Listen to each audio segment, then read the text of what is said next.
Number 3, then expressed to me his frustration that since I had complained, that now my particular case was going to be a source of very much frustration for him because it was setting, he said, the wrong precedents, which he had strongly expressed to me would be very problematic for him in the near future.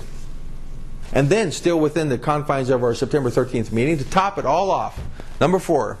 he then obviously made an attempt to sabotage a crucial upcoming September 22nd test of mine by informing me that he was going to be implementing a particular test restriction which I immediately knew had not been implemented before with any other other students at all when taking this particular test. So it was very obvious to me, at least from my perspective at this point, that the RT program director was actually going to attempt to use this particular testing restriction mechanism of his in order to eliminate me from setting the wrong kind of precedent that he had just vociferously complained to me about as being a tremendous problem for him. He was going to do it by either way of using this mechanism to get me to fail the test, or either to try to justify his previous judgment of me, or even worse, to try to justify eliminating me from the program altogether. However, regardless of the reason, it doesn't matter, for which he engaged in such sabotage-like behavior, the fact remains that he did actually engage in such behavior, because I have incontrovertible evidence via a phone message that was left on my phone that confirms that he did actually inappropriately implement such a testing restriction. Therefore, because I felt very strongly that the RT program director was clearly engaging in tactical manipulation so as to protect the school's own and his own interests over mine, just as he had previously done in our August 9th meeting, I therefore communicated with the Dean of Students once again about all my concerns. However, this time, not by letter. I communicated with him in person on Monday, September 20th of 2010. In this hour-and-a-half meeting that I had with the Dean of Students, from 1 p.m. to 2:30 p.m., I professionally divulged to him, albeit in a much more detailed fashion, about all the previously mentioned inappropriate behaviors of which the RT program director had displayed towards me in our September 13th meeting. Specifically, I focused heavily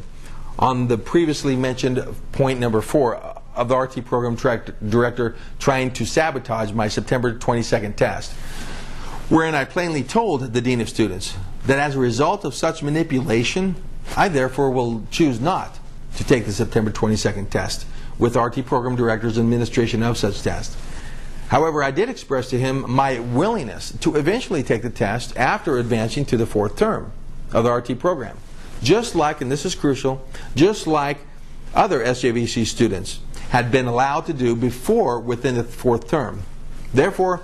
I asked the Dean of Students to please personally investigate everything of which I had just alleged to him as having happened between the RT program director and I in our September 13th meeting. And I then asked him to please relay all such information along with his findings to the appropriate necessary SJVC officials, so as for SJVC officials to fairly decide if, number 1, that SJVC would allow me to fairly proceed to the 4th term and final term of the program, or if, number 2, option number 2, due to my refusal to take the September 22nd test, that SJVC would instead wish to support and implement the RT program director's previous academic judgment of requiring me to repeat all 4 months of the whole 3rd term all over again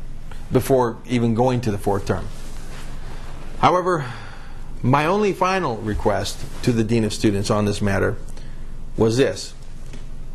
That is, if SJVC did happen to choose option number 2 of requiring me to repeat the whole 3rd term all over again, then I simply requested of them to please also simultaneously provide me with the answers to the fair questions I originally had within my September 7th complaint about the quality of the PALS educational standard of measurement that the RT program director had clearly used in order to pass such harsh academic judgment upon me. For if SJVC officials did choose option number 2, then I only thought it fair that I, at least, finally be provided with some answers about the quality of the PALS educational program, especially since I had even complained about it before it was then used to pass such harsh academic judgment upon me. Well,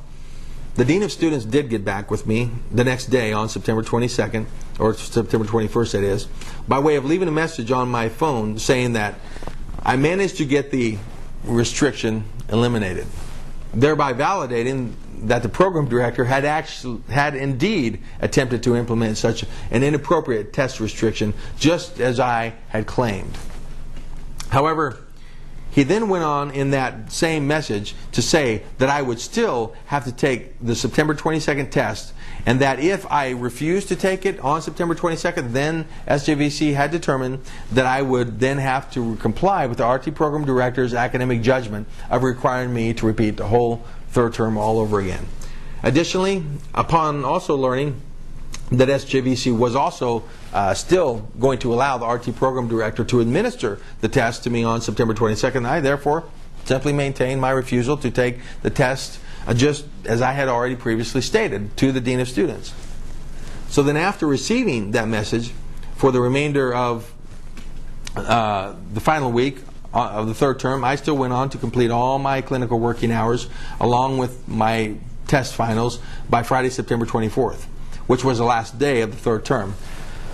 However, still even by that day, SJVC had not provided me with, that is, along with option number 2, with any answers at all to the fair questions that I had originally posed within my September 7th complaint about the overall quality of the PALS educational standard of measurement that I was obviously now being allowed to be judged and penalized by. Although, however, I did find out after school on Friday, September 24th, that the RT program director had sent me an email the previous day on Thursday evening of September 23rd. That was when I had been serving in clinic all day until after 12 a.m. midnight, and I didn't have a chance to read the email until Friday evening, September 24th. And the first noticeable thing within that email was, number 1, that he had clearly denigrated my character and level of professionalism, and then number 2, how he had even very conveniently carbon copied this email to me that he sent to me to 2 other SJVC administrative officials, so as to denigrate my character and professionalism in the sight of others, so as obviously to justify his eventual termination of me.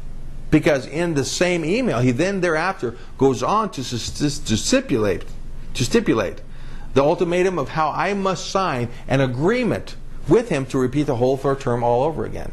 And that is, this agreement must be signed no later than by Monday, September 27th of 2010 at 3 p.m.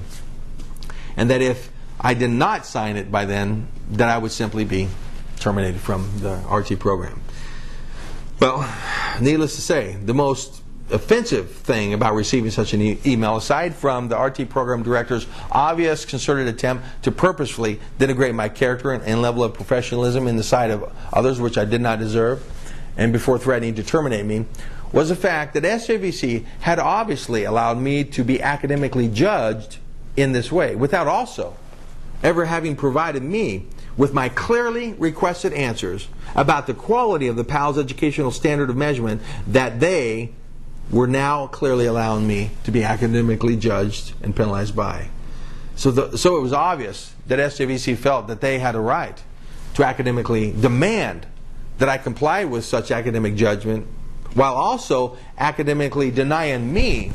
of my right to have any fair due process whatsoever by which I could fairly call into question the very quality of the PALS program that SJVC was now clearly allowing me to be academically judged and penalized by. To me, this plainly meant that even though SJVC had clearly promised me a high quality, quote-unquote, education, and even though SJVC had already been paid dearly for such a promised and supposed high-quality education, that I obviously, as a student, had no right to at least in SJVC's eyes, obviously, to hold them accountable over the very quality of education,